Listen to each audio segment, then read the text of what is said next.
Hi, I'm Tim McMahon. Welcome to Marketing MBA 767.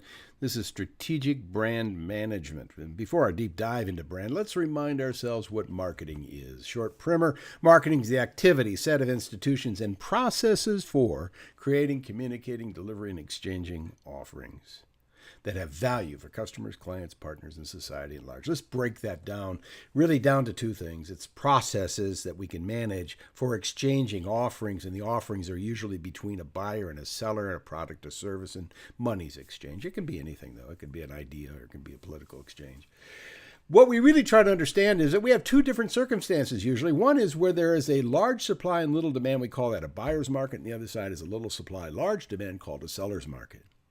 In these two markets, they are quite different, so we don't take the same approach to marketing nor to branding. The idea of a buyer's market means that we have to worry about the externals. We have to really focus on what the buyers, what they want, and how they're going to pay for what they want with respect to our product. On the other side of the coin, we think about inside. How well can we make something? The fact is we can't take our eye off of either one of these issues, but the focus is different. If it's a buyer's market, we're outside in, and we call that marketing, customer-focused marketing, focus on the customer, the competition. And if it's a seller's market, which doesn't happen so much anymore, then we are in production or product-focused market, focus on company and its competencies.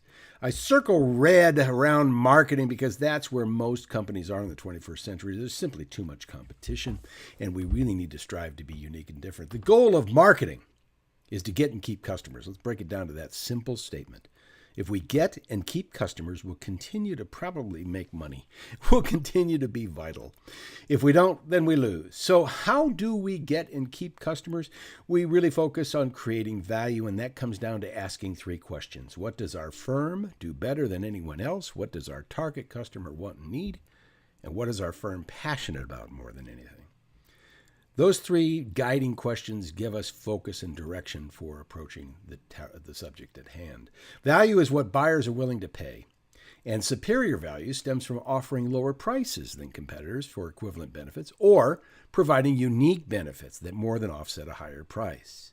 So we simply can't be in the business of just communicating and advertising, and we really have to be in the business of the business, and that is, what is it we are creating and how are we creating value for potential customers. There's two paths here, essentially.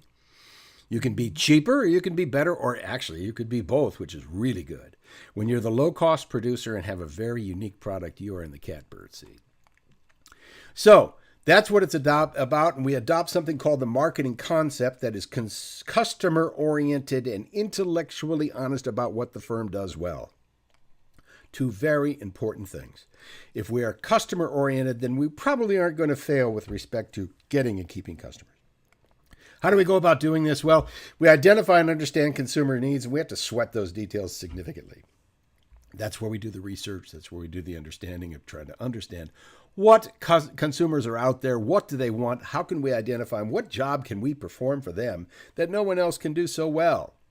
And that really comes down to understanding what their needs are. In the case of cars, for example, you look everything from that big old lunky Chevy over there on the left over to the sports car on the right, and you're talking about quite different kinds of customers and different needs. And if we don't know who we're selling to, then we're probably not going to have a real good chance of selling to them.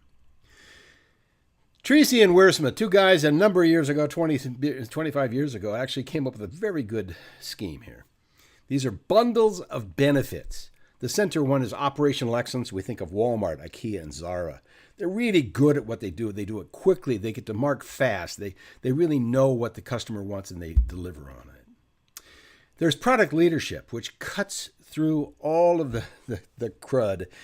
Apple does a great job of understanding its customer without even really having to talk to their customer. They just, from the day Steve Jobs got the thing going, he had a basic premise of understanding why people wanted the product. Same thing with Louis Vuitton and BMW. Over on customer intimacy, it takes a bit more focus on the actual specific care of the customer. Things like the Hertz Platinum card, you get extraordinary service. We'll talk about that. Lululemon or even Four Seasons hotels and resorts. These providing specific benefits and communicate the value to a specific target market is what we're trying to do.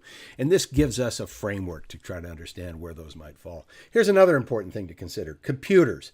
Mobile phones, credit cards, all kinds of products that we think about every day or use every day.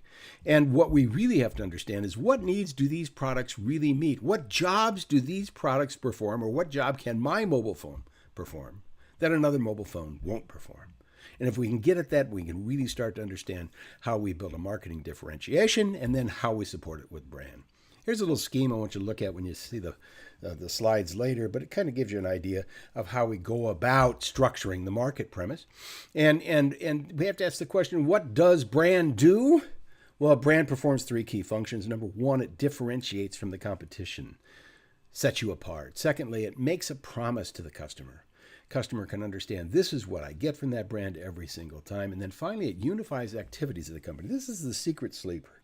When we have a brand that people can identify with inside and out, there is a certain synergy and energy that goes along with kind of preserving and delivering the goods in the brand. Think of things like Southwest and the way that the people in the organization really enjoy doing what they do.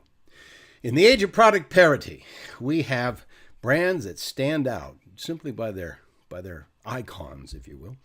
And we can't deny that these are powerful kinds of statements about what brands do for us. We can look at those simple symbols, no words attached, no music, no nothing, and we know what we're probably going to get from each one of those circumstances. Brand becomes the central asset of the firm.